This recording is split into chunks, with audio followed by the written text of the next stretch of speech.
They say you shouldn't judge someone until you've walked a mile in their shoes. But I would suggest that it's impossible. It's impossible to be able to fully judge anyone else's situation, their actions. Now, yes, it becomes immediately obvious that there are certain things that people have done and will do that are, quote unquote, wrong. But for the vast majority of humanity and our decisions and the things we do, I would argue that we're in no place to really suggest anything, to judge in any way. Because the very thing that's doing the judging is itself a function of environment, a function of genetics. The way that I see the world right now is through my own eyes, as a function of my own experiences, both in the country I'm born in, the time that I'm born in, and the demographics of which I belong. My upbringing, my education, all of the things that have happened to me, that I've read or watched or consumed or done, that forms the basis of my understanding of the world. No one has lived that life. No other person other than me. So even if I assume I have a full grasp of my inner and outer worlds, which of course I don't, I'm still uniquely poised to view the world through my own opinion, through my own perspective, just as everyone else is. I know that if I was raised differently, if I had different experiences, I would view the world differently. Psychology, deep meditation backs this up. The impact of one's environment and the things they experience, particularly quite early on, tends to judge and impact and corrupt, depends on what words you want to say, how that person has and will experience their life. If someone looks at you ambiguously and you're not quite sure what they're feeling, what they're thinking, one person will assume one thing, whereas someone else will assume another thing. You can look at any of these experiments online, experiments about ambiguity, about questioning, about unique situations that pose questions that have no true answer.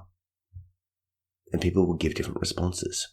And they give different responses because they're different people. This sounds obvious, but there's some deep implications to this. It's easy to look at what people should or shouldn't do. But you're looking at it from your own perspective, through your own lens, whereas those people are looking at life through their lens. I guess it's an aspect of moral relativism. What's right for me and wrong for me seems like it should be globally applied, but were I raised differently, I would then be thinking differently. The thing doing the judging is itself a function of the society and times that it's been raised in.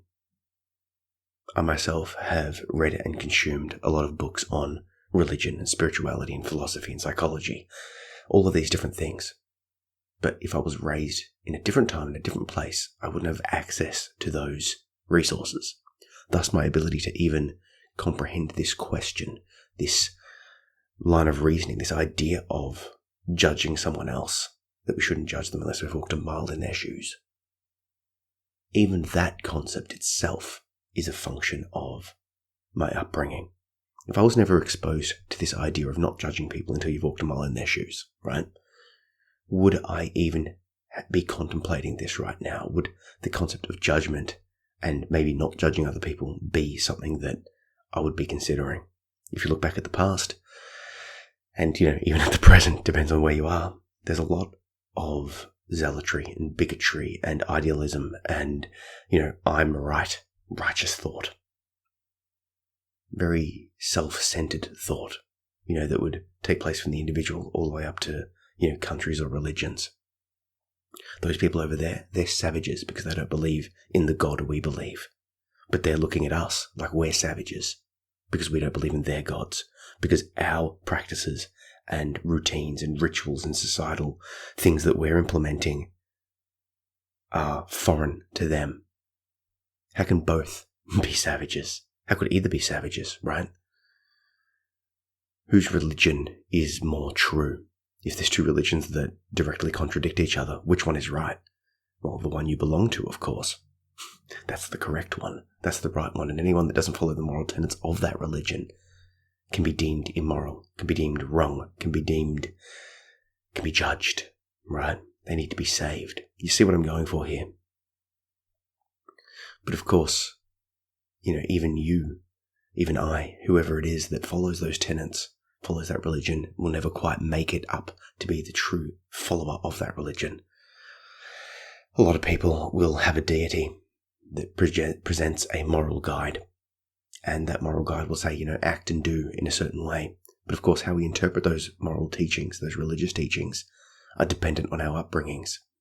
If you come from a certain place, you will look at the same text as other people in a different place and interpret it differently.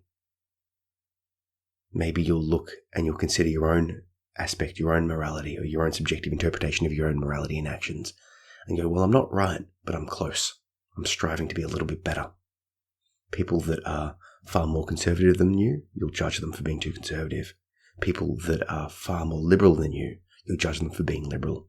But once again, those liberal people are judging you as being far too conservative. And those people you view as conservative are viewing you as far too liberal. It's all a spectrum. It's all a sliding scale. How can I judge anyone when I haven't lived their life? And I never can. I've faced challenges and difficulties in my life, but just a quick perusal of the news and you see that people are struggling in circumstances that I literally couldn't imagine. And then I look at my life and worry about my struggles and go, what I'm dealing with is nothing. And yet it feels like everything, because to me it is everything. And yeah, I couldn't survive in those circumstances that those people are surviving in, let alone thriving in, right? Why couldn't I? Because I didn't live their life.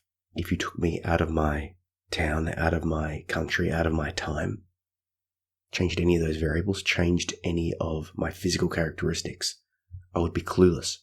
I don't know what it's like to live the life of another person, another gender, another sexuality, another religion, another anything. How could I? How could I possibly know? If I walk outside and get a certain reaction from the people in my town based on my physical appearance, based on my gender, based on my age, that's how I think the world is, because that is what the world is to me. If they've done studies, people that are, quote unquote more attractive tend to acquire better jobs. They are tended to be viewed as morally better. People judge them as friendlier. This is a bias that people have. We have this bias towards lookisms. Same as age. Sometimes age is seen as in certain cultures, seen as a sign of wisdom. In other cultures, it's seen as, like, oh, those old people over there need to be sort of pushed aside into the old person's homes sort of situation, right? What I'm trying to say is, and what I'm trying to suggest is that every situation is unique and it's all dependent on our own upbringings and our own experiences. How easy is it to hear a story told by someone else about a third party and instantly, in the very instant you hear it, make judgments. I would do this. They should have done that. You have no idea. I have no idea. When I introspect on the problems that I'm having in my life and my inner responses to those problems, I realize that even when I'm judging myself, I shouldn't judge myself because, I've walked a mile in my own shoes, right? But I haven't walked this mile. I haven't faced these challenges. I'm not this person. We're changing constantly, day in, day out. We are a different person. Who I am today is different to who I was and different to who I will be. And beyond that, I see that my inner responses are often irrational. They're not based on a logical choice. I feel like I personally will act or react emotionally and then sort of retrospectively add a logical understanding of my decision. And it's easy to think that you make logical decisions, that other people base their actions and decisions logically. But if you look at your own thought processes, maybe this is me just applying my own judgments across other people, right? But I know that when I look at my own thought processes, I see that a lot of my decision making is made based on irrationality, based on an impulse, based on emotion, not based on cold logic. But then when I look at the problems of other people, this voice of judgment goes like, oh, they should have just done this. It's obvious. To the person suffering from anxiety, just get this treatment, just do this action, just go outside, just exercise. It's very easy to judge a logical response to a problem, but you're not in that space. I think there's an issue of believing that your own inner world is far more deep and complex than everyone else's. And it makes sense why we view this way. I am privy to my own inner world. I see it all. Or I see more than what other people see, right? If I look at you, I just see what I see on your face. I just hear your words. I see your body language and can observe your actions over time. But I'm not privy to the thoughts behind it. If you see me sharing a poem, for example, all you get is the poem and these are the words on the page.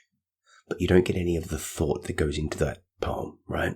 If I express to you my deepest emotionality about a certain topic via words on a page, you don't hear the thoughts that go into that. You don't understand the word choices. You're not privy to any of that. All you're left with is the physical product of my work, the art, my labor, right? But then you might judge me based on what that poem has said. Fair enough. You're entitled to do that judging, but it won't be a fair comparison because you're not able to see the words and the thoughts and the implications that go into that creation.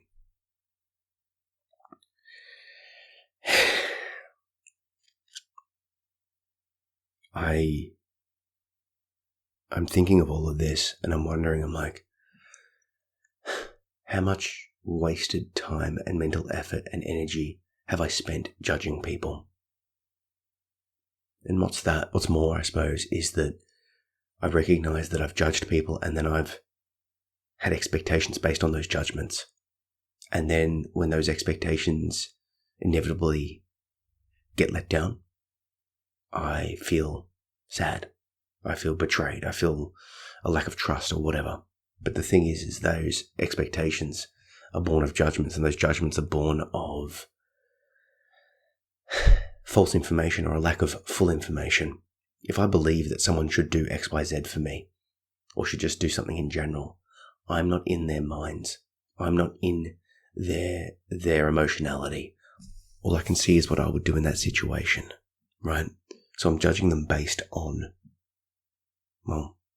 just judging them. And it's not fair. It's not fair to them to, just live in my own world and be upset at them for doing or acting in a certain way that is an external perspective. But obviously this leads us to, I guess, a different problem here, is that the only way we can really get through life is by judging. If I've got a lived experience of certain things and a certain actions or places or people or events or, something happening causes good things to happen in my life or bad things to happen, if it's safe or if it's dangerous, surely there's a benefit of applying those judgments to learn. I mean, that's what we do. We are pattern-finding creatures. The classic example is if you hear a rustling in the bushes, you're going to judge that rustling as a tiger and go the other way, because to not judge it as dangerous would be to put yourself in danger, potentially. And you might be right 99% of the time, but that 1% of the time you are dead. So we are taught to learn to judge, to very quickly make our minds up to keep ourselves safe, because our minds are consuming a lot of energy, and to preserve ourselves over time we need to make snap judgments to survive. Makes sense. So how can we find that balance? This is a tough one, and I think that the best way is to introspect, to practice meditation, mindfulness, introspection, all of these things, and just trying to see the thought process that occur in my mind. What I'm suggesting here is just my ruminations on this topic. I realized that I myself act irrationally. I make decisions based on an emotion that pops up, not based on reality per se. And someone might be judging me based on my emotional responses. Why? Because they can see the objective truth of my world, but they're not inside my subjective mind, and thus they don't understand why I'm having a panic attack, right? Everything's fine. Well, it is fine, but you're not feeling down those thought processes. So that thought, that realization that I can't be judged, or it would be hard to judge my life, has made me realize that in the exact same way, I need to stop judging everyone else's life because I simply don't know. And yes, I can learn, I can pattern recognize, but maybe it's that idea of strong opinions loosely held. Yeah, I'm ideally wanting to be able to be proved wrong. Now, if there's situations that have caused danger and duress and letdown and breakdown and issues and conflicts in the past, then I should be informed by those, because obviously, we live in a reality that is causational. If you touch a hot stove, you're going to judge that hot stoves are dangerous. That makes sense. However, you would be wise to be open to your perceptions changing. The threading of the needle on that one is quite challenging, obviously. And I guess for me, my practice will be to recognize when I'm judging people offhand, to recognize when I'm judging situations offhand, to try and step back and detach and just realize that my judgments are just a function of my upbringing. It's not truth. It's a possible truth, and I have to act on what I know, but it's not the truth. And why someone chose to act or do or be might have completely different causes than what I'm viewing and what I'm believing and what I'm seeing myself. And the judgment is a tool, but it's not the be-all and end-all tool. So let me know what you think. Anyway, thank you.